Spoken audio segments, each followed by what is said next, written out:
I haven't been making a lot of videos lately. None actually. And I want to change that.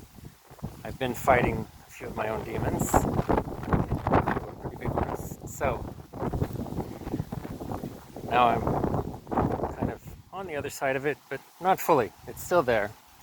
And if you're a Kali worshiper, you're always kind of going to be fighting the demons. You know, that's her job. That's what she does. And that doesn't mean external demons. It means the demons that live in here.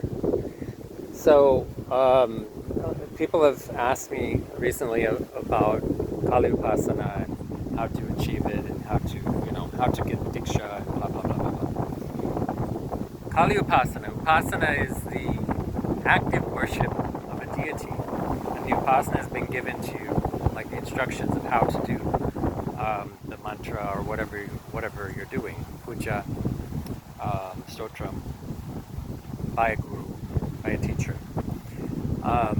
But you don't have to wait till you find a guru. You can always do a stotram or an ashtakam, kavacham. These things that are more general and they're not so full of bija mantras that they can cause trouble. Bijakshara is the Sanskrit word for bija mantra, seed mantra. Bijaksharas are powerful and intense, and within each short one-syllable sound, say it's like a pill. My guru used to say it's like a capsule. You take the capsule, it goes down into the body and it opens up slowly and does what it's supposed to do. You take a series of them in a row, and especially if it's the same one, because many of them will say dun dun dun, three at the same time or two at the same time of the same mantra. It's really a double dose or a triple dose where it's going to activate those things within you so that they can be removed. And the job of the bijaksharas is to do that.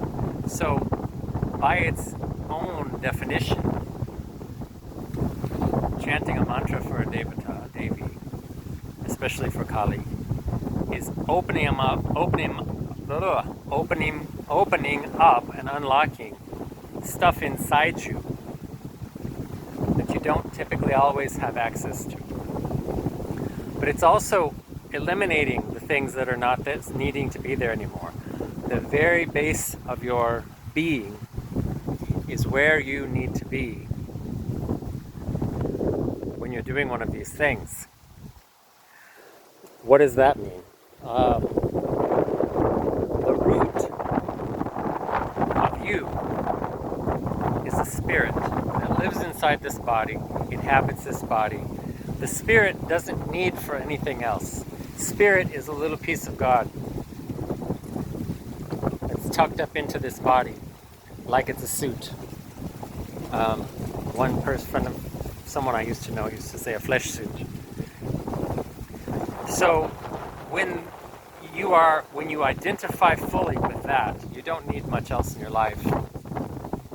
But the problem is, most people can't get to that point because they don't actually do the sadhana. The sadhana means you've done the work with the mantra for as long as it takes, for as long as your guru tells you to do it, even if it's every day for the rest of your life. At a certain point, most of the stuff has gotten eliminated from your being, from your physical body, from your mental body, from your emotional body, and you don't need to add more in. You need to let it go. You have to learn to allow it to move. That is hard for a lot of people, very hard. So people kind of stray away from it. So if you're not interested in creating a transformation within yourself, and if you're wanting to worship Kali, to do Kali sadhana, Kali Upasana, Kali is time. Time does nothing but change you and transforms you into a new person. Not necessarily into a new person, but time, if you notice an older person, and I'm not old, but I'm older,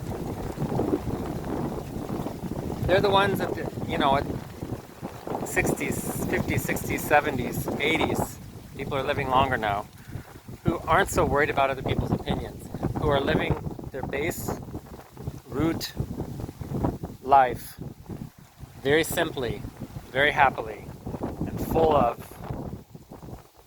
not always full of joy, but full of peace when they're not full of joy.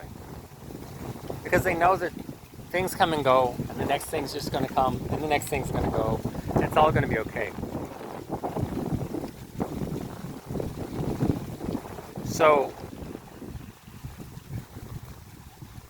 when you're doing the Upasana of Kali, you're taking the time, which might be decades, and you're squeezing it down into a shorter period of time. So within a few years, possibly, you're going to remove all this stuff.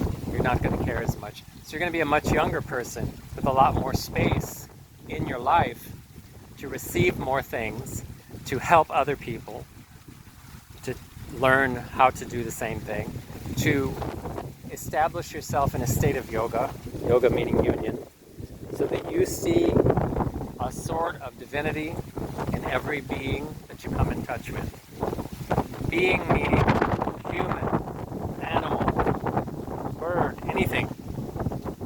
Trees, rocks.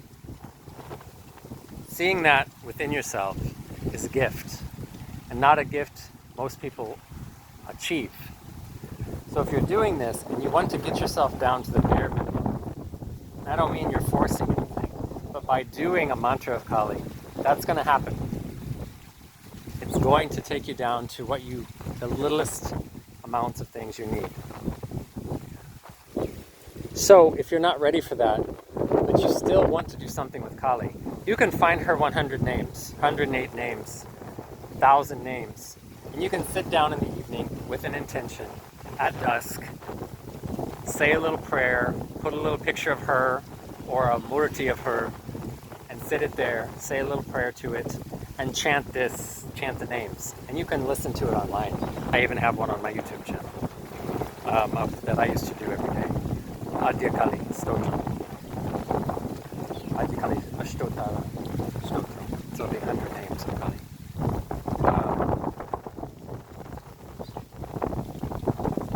And that will give you some little bits of her coming in. And it will also give you a chance to test it out and see if this is for you. If this is doing something for you, but it's not enough, you want more, then you have to seek out a guru and get a mantra. You can choose mantras on the internet if you want and do that at your own discretion. But those things can, if they have bija mantras in them, bijaksharas, they can really do a lot of work on you. And with the guidance of a guru or teacher, whatever you want to call it, you can learn how to work with that and be okay with what's coming and what's going and how to deal with the comings and the goings of these things. You don't have to deal with it all on your own. If you're doing it all on your own and you've chosen this, I did it. There's a nice mantra. I still chant it periodically to this day. I found it in a book. I don't know how I found it in that book, because I had that book for a decade. And all of a sudden one day I looked and was rereading parts of it, and that mantra jumped out at me. And I said, I'm going to chant this every night. I was doing Kali's 100 names every day with a puja that I had learned through the Kamakya system. Kamakya is where major Kali Kula Kali worship happens. And then I would do one round of a mala of this mantra. And it was soft enough that it didn't do a lot of damage, but it did start taking me into the depths of my being. And I was already someone who lives kind of deeper. I don't swim on the surface of the water, I swim underneath the water. And that was very hard for me to deal with, because I was not prepared for it. If you're not prepared for it, that's okay. Back off, do the 100 names, stick with that. Don't pick one of these, and there are simple Kali mantras that are out there on the internet that might have one bijakshara in them, and you can do them. And doesn't mean it's not going to do something to you, though. But if it's too much for you, go back to the 108 names, or the 100 names, or the 1,000 names, or whatever you want to do. Or if you're doing a kavacham or a stotram, you can do that too. There's no need for it to destroy you right away. But please know it is going to destroy you. The you as you know it. And that's what it's supposed to do. It's supposed to take you to the depths of your being, figure out what's no longer working for you, and slowly push it away. Your job as the being here, looking through these eyes, living in this body, is to allow those things to go away. That's a big, hard thing, and that's why having a guru or teacher is really important, because they can help you deal with that and give you little pointers on how to deal with that. There are several different Devis, Devatas, males or females, whatever you like, that go deeper than just a plain Kali mantra too. Smashana Kali, Pratyangira, different things. But definitely don't try anything that's not soft and simple, that's going to take you below the surface layer that you've got going on right now as a regular person. Because when you start doing this, you're waking up the attributes of this God within yourself. And those attributes, when they wake up, start to push the stuff out of the way because it knows we don't need them. So why are we utilizing them? So be ready, be careful, and if need be, ask for advice from somebody if you can't find a guru. People are always contacting me asking, how do I find a guru? How do I find a guru? I said, number one, you have to really want a guru. There are gurus a dime a dozen in India. Half of them, no. 70, 80% of them are full of shit. But some of those that are full of shit might still have a couple things for a few people. Everybody has a different vibration, and they need to be with someone who's at the vibration they're at or near that to help them where they are.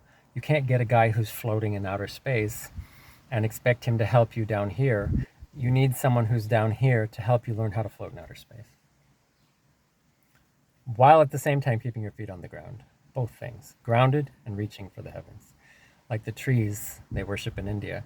The trees are rooted down, they're connected to the earth, they're in their human form, they're reaching up for the heavens, and they're trying to maintain the thing between both.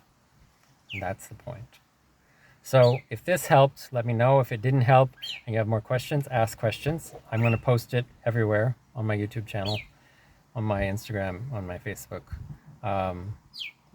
Feel free to ask. I have no problem with that. If I'm overwhelmed and can't answer, then I will do it in my own time. But okay, thanks, and have a blessed week. This week begins the Ambubachi Mela at Kamakya. Kamakya, like I said earlier, is where Kali worship central, Kali Kula is centered in Assam in northeast India.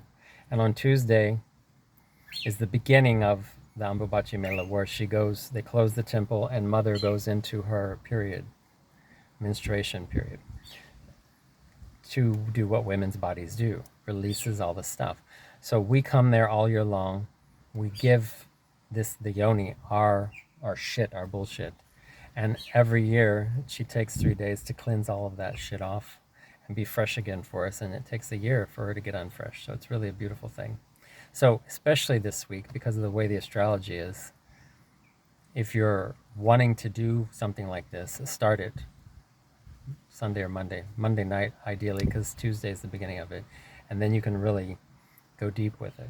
If you're not ready to go deep, then don't do it. It's okay. But don't feel fearful to ask advice. But do know most people are going to tell you need a connection with the guru, because that's a very important thing. Okay? I'll talk to you later.